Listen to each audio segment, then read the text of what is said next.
Berikut adalah timeline International Classical Political Economy.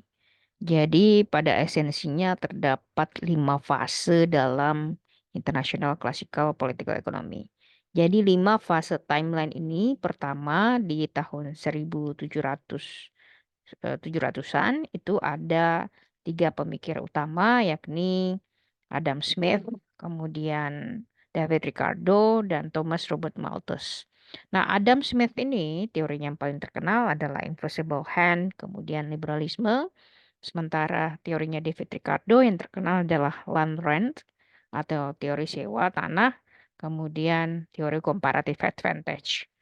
Berikutnya adalah Thomas Robert Malthus atau yang kita kenal dengan perspektif Malthusian atau teori Malthusian yang terkenal dengan teori populasinya. Nah, di awal 1800-an atau fase kedua, itu terdapat 2 pemikir utama yakni John Stuart Mill yang kita kenal teorinya itu dengan pendekatan utilitarian teori. Nah, teori utility ini banyak dipakai dalam perspektif kebijakan publik dan juga ekonomi. Kemudian tokoh kedua adalah Karl Marx atau kita kenal dengan pendekatan Marxian. Turunan teorinya termasuk seperti misalnya sosial konflik atau konflik sosial, kemudian klasifikasi pekerja atau classification of labor dan juga class struggle. Nah, di akhir 1800-an sampai kemudian awal 1900-an itu muncul tokoh utama seperti misalnya Thorstein Veblen. Nah, Thorstein Veblen ini memperkenalkan teori yang kita kenal dengan teori of leisure class dan kemudian teori conspicuous consumption.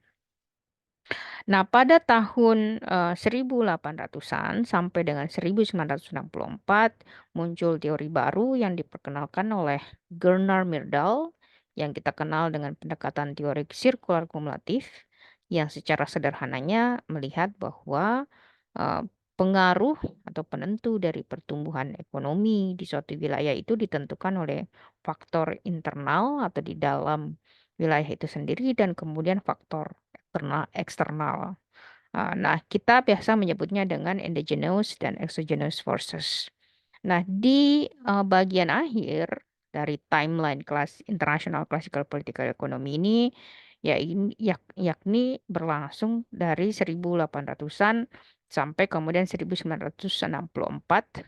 Ada juga tokohnya. Yang lain itu di tahun 1946. Siapa aja tokohnya termasuk misalnya Karpolagi. Karpolagi ini memperkenalkan pendekatan teori yang disebut dengan substantivism, rational choice. Jadi pendekatan uh, teori pilihan rasional dalam menggunakan uh, sumber daya yang terbatas atau langka dengan mengedepankan prinsip economizing, maximizing, dan optimizing. Kemudian tokoh kedua yang sangat terkenal yakni John Maynard Keynes yang kita kenal dengan pendekatan Keynesian teori. Nah, inilah timeline dalam International Classical Political Economy.